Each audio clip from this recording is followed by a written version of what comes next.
we are continuing the UFC Fight Night Tampa fight card. Colby Covington versus Joaquin Buckley. Let's get right into it. But before we do, make sure you like, comment, subscribe, share, and follow, and hit the bell icon to get notified whenever I upload.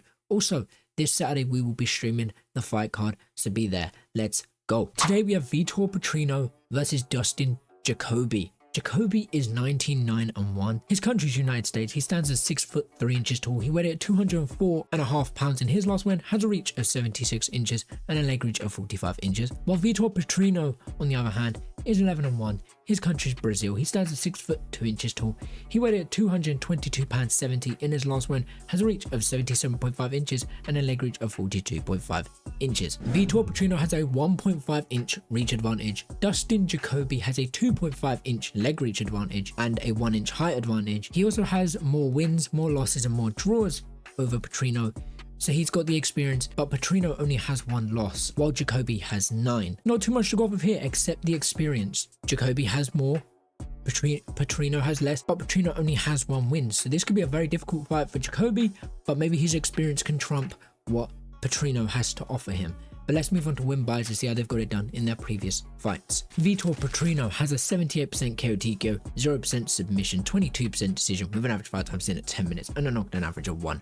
While Dustin Jacoby, on the other hand, has a 63% KO TKO, 5% submission, 32% decision with an average fight time seen at 10 minutes and a knockdown average of 0. These two have a lot of power coming into this one. 63% of Dustin Jacoby's wins are coming by knockout, while Vitor Petrino, 78% of his wins are coming by knockout. Jacoby does have a submission, while Petrino doesn't have any submissions, but they both have decisions. So they both can last a full fight, we know that, and we know they can knock each other out, and they're future opponents and past opponents. But the one stat that fascinates me the most is that Jacoby has a submission percentage, which Petrino doesn't have. If you're looking at the favorite as well, Petrino's the favorite. So basically just off of this stat is these two could keep it on the feet, strike and go for a knockout, land with as much significant strikes and power as you can to knock each other out.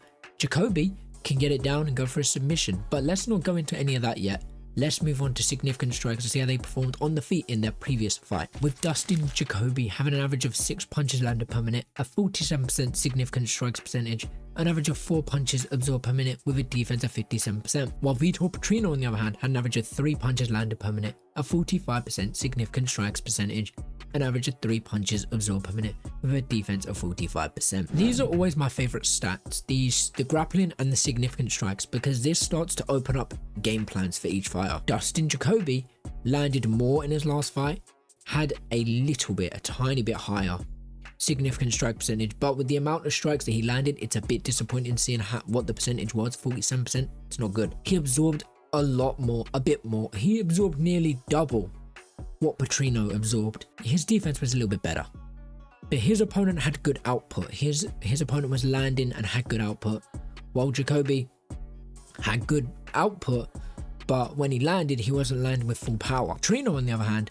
he had a little bit of a worse significant strike percentage with a shorter amount of strikes that landed. So it's a little disappointing there, but absorbing as well, look at that. He absorbed almost 3 punches, but his defense was 45%, which isn't half of the punches that his opponent landed. So it's a bit disappointing there for Petrino because his defense was quite poor. His significant strikes percentage was poor with a low amount of strikes. Jacoby, his disappointing thing is the significant strike percentage is fairly low, but he landed quite a bit, so it kind of evens it out a little bit. Jacoby has the defense while Petrino doesn't.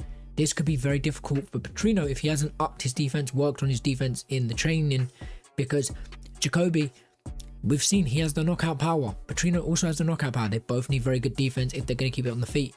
But if Petrino has the defense like that, 45%, and Jacoby has the output like he had there, it's going to be a long night. Petrino, you can tell that he can land the shorter amount of strikes and get them knockouts.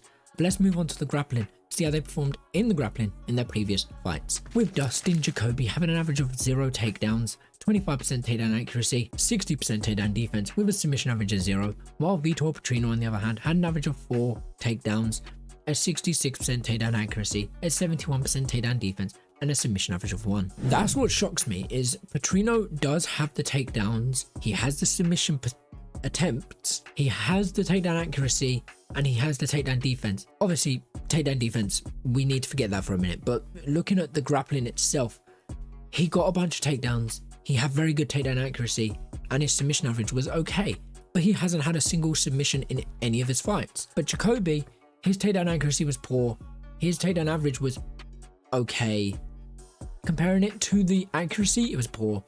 And his defense was okay. He had 0 submission average in his last fight. Now, his last opponent could have a very good takedown defense and be very good in the grappling. Petrino's opponent could have been terrible. But I think Petrino, because Petrino can get them takedowns and has good takedown defense, I feel like he should lead into the grappling a little bit in this fight. Jacoby, yeah, he has the percentage in the submission, but looking at his previous fight with the grappling, I feel like he should avoid it, not at all costs, but as best he can. And if he can get it down himself, but try and keep on the feet, use his defense and stay on the feet. And of course, try and get a takedown if he can, if they get in close enough, but if not, keep it nice and long, use your striking and try and go for a knockout. Petrino, on the other hand, I think he should use his takedown average, get in close, get them takedowns, work him on the ground, work him on the feet, try and get a knockout if you can. If not, try and go for a submission. And if you can't get any of them, at least you have the control time and hopefully you've controlled the octagon and got the strikes for the win. But that's just my thoughts, my opinions. What do you guys think? Who do you think wins? How do you think win? Apart from that, I'll catch you in a bit. Take care and peace.